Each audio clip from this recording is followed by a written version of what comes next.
Chapter 1 of Alice's Adventures in Wonderland. Alice's Adventures in Wonderland by Lewis Carroll. Chapter 1. Down the Rabbit Hole.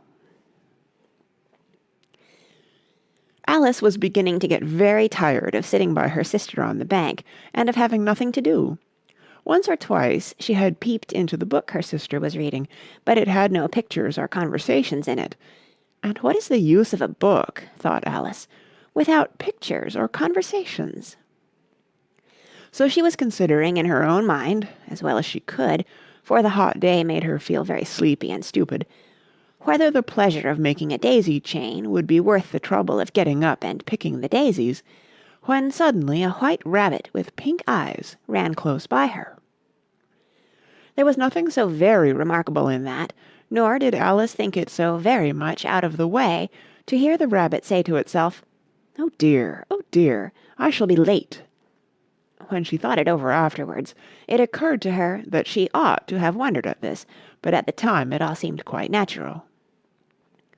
But when the rabbit actually took a watch out of its waistcoat pocket and looked at it, and then hurried on, Alice started to her feet, for it flashed across her mind that she had never before seen a rabbit with either a waistcoat pocket or a watch to take out of it, and, burning with curiosity, she ran across the field after it, and fortunately was just in time to see it pop down a large rabbit-hole under the hedge.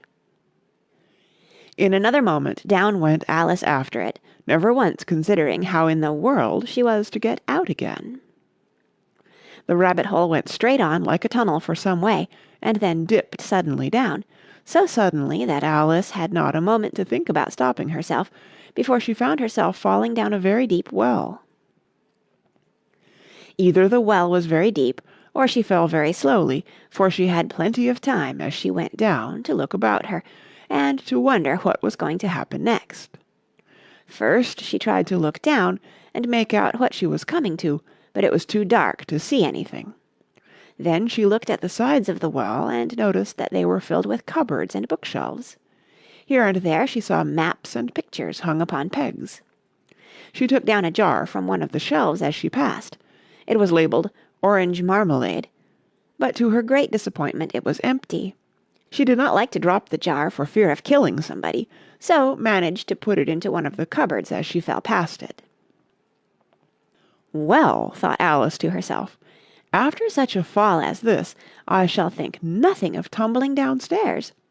How brave they'll all think me at home. Why, I wouldn't say anything about it, even if I fell off the top of the house, which was very likely true. Down, down, down. Would the fall never come to an end? I wonder how many miles I've fallen by this time, she said aloud.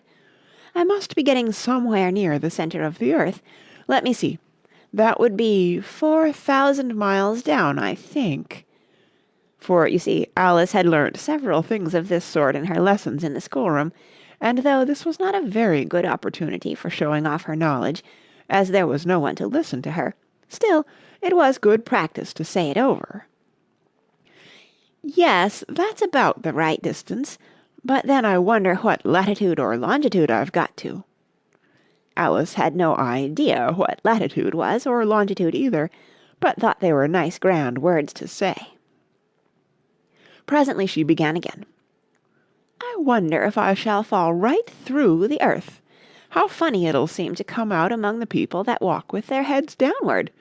The antipathies, I think. She was rather glad there was no one listening this time, as it didn't sound at all the right word. But I shall have to ask them what the name of the country is, you know. Please, ma'am, is this New Zealand or Australia? And she tried to curtsy as she spoke. Fancy curtsying as you're falling through the air. Do you think you could manage it? And what an ignorant little girl she'll think me for asking. No, it'll never do to ask. Perhaps I shall see it written up somewhere. Down, down, down. There was nothing else to do, so Alice soon began talking again. Dinah'll miss me very much tonight, I should think. Dinah was the cat. I hope they'll remember her saucer of milk at tea time. Dinah, my dear, I wish you were down here with me. There are no mice in the air, I'm afraid, but you might catch a bat, and that's very like a mouse, you know. But do cats eat bats, I wonder?" And here Alice began to get rather sleepy, and went on saying to herself in a dreamy sort of way, "Do cats eat bats? Do cats eat bats?" And sometimes, "Do bats eat cats?" For, you see, as she couldn't answer either question, it didn't much matter which way she put it. She felt that she was dozing off, and had just begun to dream that she was walking hand in hand with Dinah, and saying to her very earnestly, "Now, Dinah, tell me the truth. Did you ever eat a bat?" When suddenly, thump, thump, down she came upon a heap of sticks and dry leaves, and the fall was over. Alice was not a bit hurt, and she jumped up onto her feet in a moment. She looked up, but it was all dark overhead. Before her was another long passage, and the White Rabbit was still in sight, hurrying down it. There was not a moment to be lost. Away went Alice like the wind, and was just in time to hear it say, as it turned a corner, "Oh, my ears and whiskers, how late it's getting!" She was close behind it when she turned the corner, but the rabbit was no longer to be seen.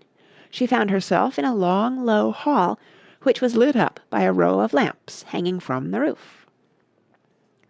There were doors all round the hall, but they were all locked, and when Alice had been all the way down one side and up the other, trying every door, she walked sadly down the middle, wondering how she was ever to get out again.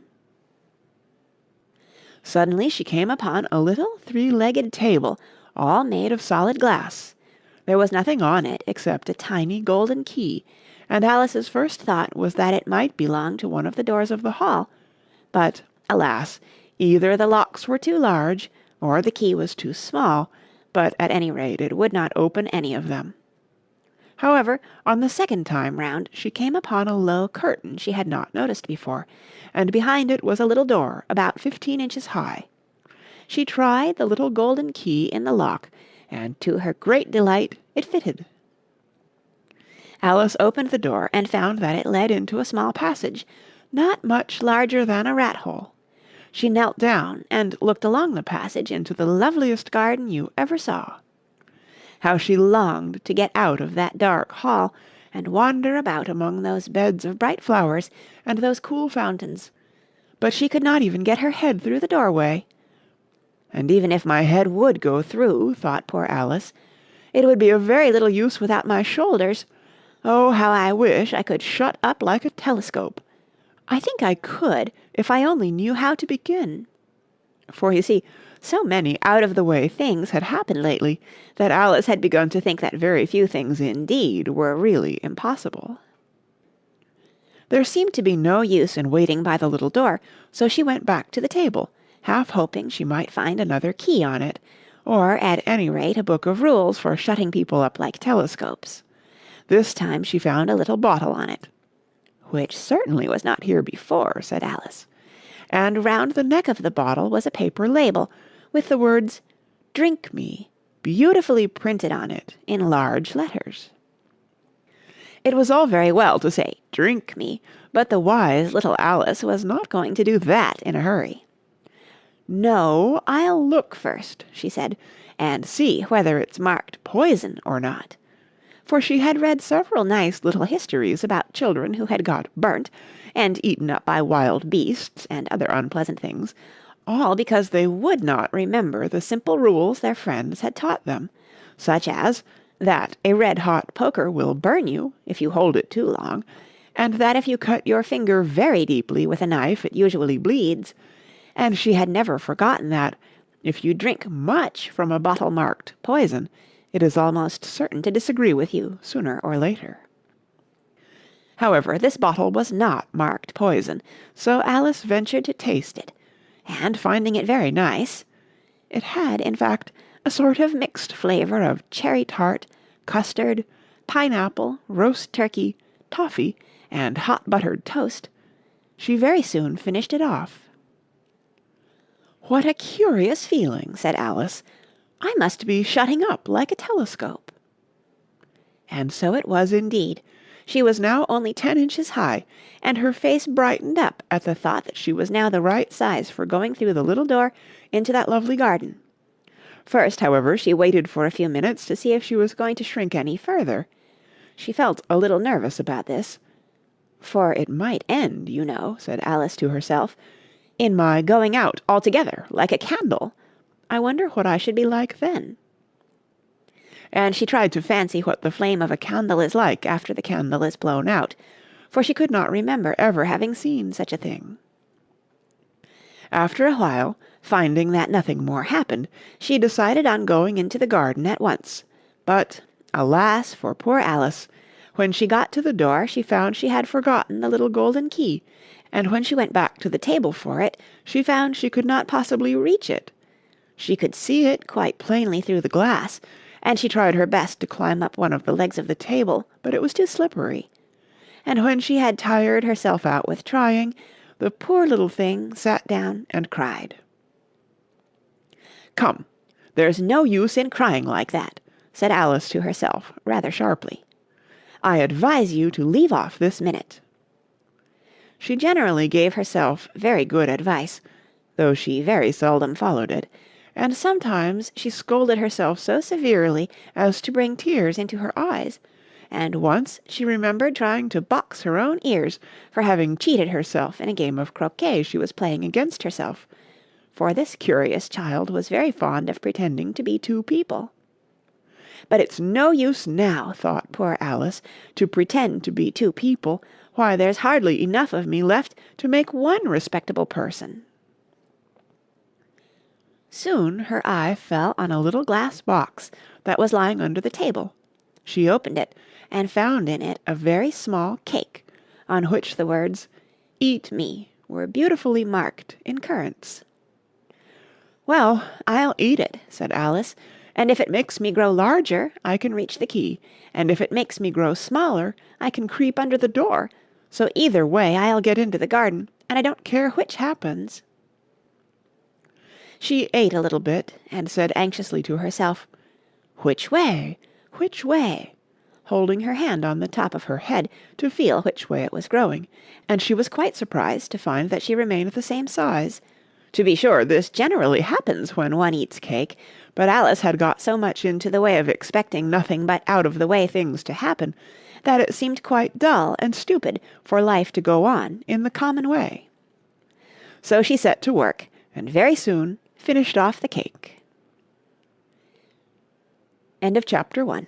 Read by Kara Schallenberg, www.kray.org, in March 2010 in San Diego, California.